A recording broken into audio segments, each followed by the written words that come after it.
Hi, Roger Linn here. Thank you for buying a LinnStrument or LinnStrument 128. In this video, I'm going to show you how to quickly hook it up and start making sounds with it. First, I'll explain how to use it with a Mac, Windows, or Linux computer and any software synth. To do this, connect LinnStrument directly to your computer's USB port using the included USB cable. You may have to use an adapter if your computer has only a USB-C port.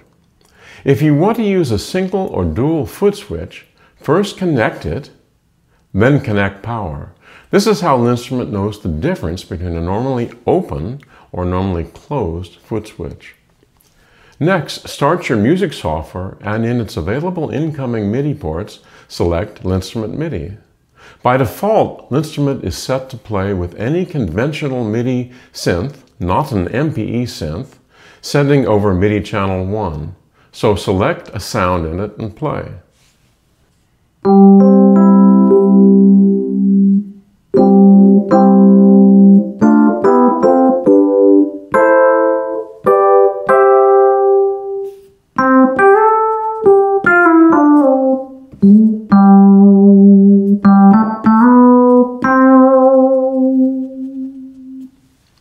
You'll notice that there's no response to pressure or Y-axis, and the maximum pitch slide distance is 2 semitones.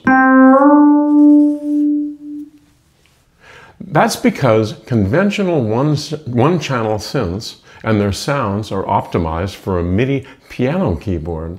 To use LinnStrument's full polyphonic 3D capabilities, you'll need an MPE synth, which stands for MIDI Polyphonic Expression. If you have an MPE synth, you'll want LinnStrument to send MPE data, which means primarily that each touch is sent over a separate MIDI channel, giving you independent three-dimensional control over each touch. To set LinnStrument for MPE, turn on the Per Split Settings button, then hold the second pad from the top in the left column of pads. It will change color, indicating that all MIDI settings have been set for MPE play. Then turn off the Per Split Settings button. LinnStrument comes with an excellent MPE synth called Surge XT and includes a library of MPE sounds for LinnStrument.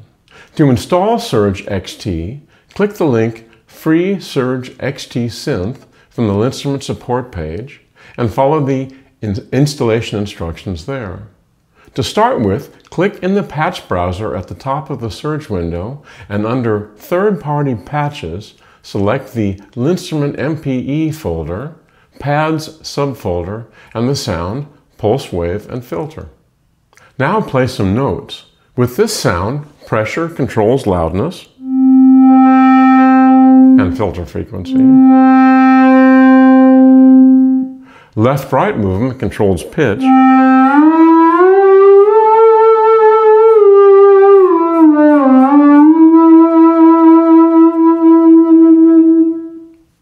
And front-back movement, Y-axis, controls timbre. In this case, this is controlling pulse width modulation.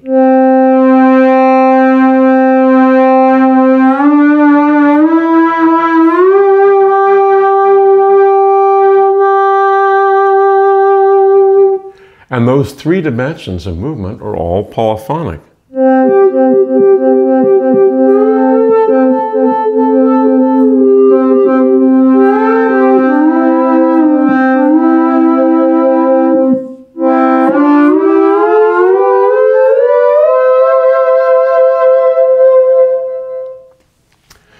Now, if you want to use the round MIDI jacks instead of USB, you'll need to change a setting. To do this, turn on the Global Settings button, and in the column labeled Power MIDI, press the second pad from the front, which is the printed setting MIDI jacks. Or if you want to use an iPad or a hardware synth as a sound generator, click the Hooking It Up page from the LinnStrument support page, and you'll find lots of information about different things to hook it up to in that page. Now I'll show you how to use LinnStrument's printed settings. There are 8 control buttons on the left side. To learn what each of the printed settings does, open the Panel Settings page, accessed from the LinnStrument support page. But here's a brief overview. Briefly press the Per Split Settings button. Now you can view or change any of the settings that are printed along the upper edge of the panel. Each column has up to 4 printed settings. The status of these settings is indicated by the uppermost 4 pads in that column. For example, the first column, MIDI mode, has 3 choices for how LinnStrument sends MIDI. The top pad selects the uppermost printed setting, 1 channel mode. The second pad selects the middle printed setting, channel per note, also called MPE. And the third pad selects channel per row, which is also printed in the lowermost of these 3 settings above it. These settings are called per split settings because they are unique for the left and right keyboard splits when the split button is turned on, which I'll explain later. Notice in columns 15 and 16, the 2 select split buttons. If the left button is selected, the settings in columns 1 to 14 apply only to the left split. If the right button is selected, these settings apply only to the right split. Also, if split is turned off, as it is now, the entire playing surface will use either the left or right settings, depending on whether left or right is selected here. The View column selects what is shown in the MIDI channels columns 3 through 6. So for example, if I press Main Channel, then 3 through 6, which shows the 16 MIDI channels, will display the assigned main channel. If I select per note channels, then columns 3 through 6 will select the per note channels that I have assigned. Next is the bend range column. In the bend range column, you can select one of 4 bend ranges, 2, 3, 12, or 24 semitones. This controls how many pads you must slide across to have the same effect as moving a bend wheel on a MIDI piano keyboard all the way forward or backward. However, you can hold the lowest of these buttons, 24, to select any bend range from 1 to 96. Next is the Pitch X column. This controls LinnStrument's pitch quantization settings. The next one is Timbre Y. This controls which MIDI messages are sent in response to Y-axis, forward-backward movements. The Loudness Z column controls which MIDI messages are sent in response to finger pressure. The Color column controls which colors are displayed by the pads in different modes, selecting from a palette of 10 different colors.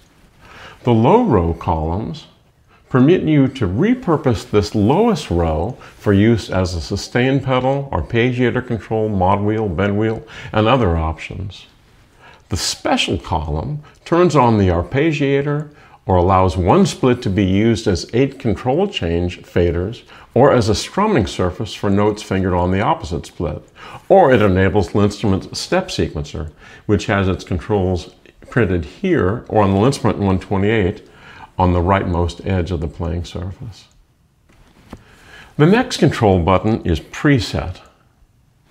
Slide your finger across the surface to select sounds in your external synth by sending MIDI program change messages to that synth. The 6 blue buttons on the right permit you to save nearly all settings in LinnStrument for instant recall later. The Volume button allows you to quickly adjust the volume in your external synth by sending MIDI volume messages, which are Control Change 7. The Octave Transpose button permits you to quickly change the octaves, the transposition, or the left-right position of the note lights. For example, you might want to have C in the corner. Now note that as in the per split settings screen, the preset, volume, and octave transpose screens have the same left split, right split buttons at the top of columns 15 and 16. This is because for all 4 of these screens, the settings are unique for the left and right splits. The next control buttons are Switch 1 and Switch 2. These buttons can be assigned to a variety of functions in global settings. But by default, switch 1 acts as a sustain pedal, and switch 2 turns the arpeggiator on and off. The split button turns the split keyboard mode on or off. To change the split point, hold the split button while touching the playing surface. In split keyboard mode, you have a different sound on the left split than on the right split, and that's what's assigned in per split settings. The last control button is Global Settings. These are the settings printed along the lower edge of the panel, and these settings apply to both splits. As with per split settings, the statuses of the 4 printed settings below each column are indicated by the lower 4 pads in that same column. The settings are, first of all, node lights on and off. In these 4 columns, the settings determine which notes of the chromatic scale are lit. The accent color is normally used to light the root note in one color, and the main color is used to light the other scale notes in a different color. These 2 colors are selected in per split settings from a palette of 10 possible colors. The next 2 columns are row offset. These select the pitch interval between rows, like tuning strings. There are special modes to allow any tuning you wish, including things like open tunings on guitar. Assign switch, these 3 columns allow you to assign switch 1, switch 2, and either a single or dual foot switch to any of a variety of assignments like sustain pedal, octave up and down, arpeggiator on off, and more. The next 2 columns, velocity and pressure sensitivity, allow you to adjust LinnStrument sensitivity independently for velocity touch control and pressure touch control. The 3 arpeggiator columns allow you a variety of options for the built-in arpeggiator. The power MIDI column permits use of either USB or the round MIDI jacks for MIDI input and output, as well as a special low power mode that also dims the lights, and a sleep mode that turns off the lights. Finally, the actions column is used to turn off any hanging notes, to view or update the operating software, and if a calibration of the playing surface may be needed. And that's global settings.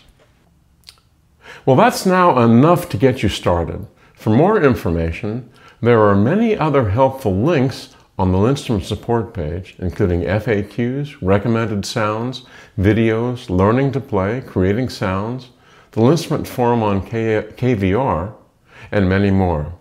So again, thank you for owning a LinnStrument or LinnStrument 128, and welcome to the LinnStrument community.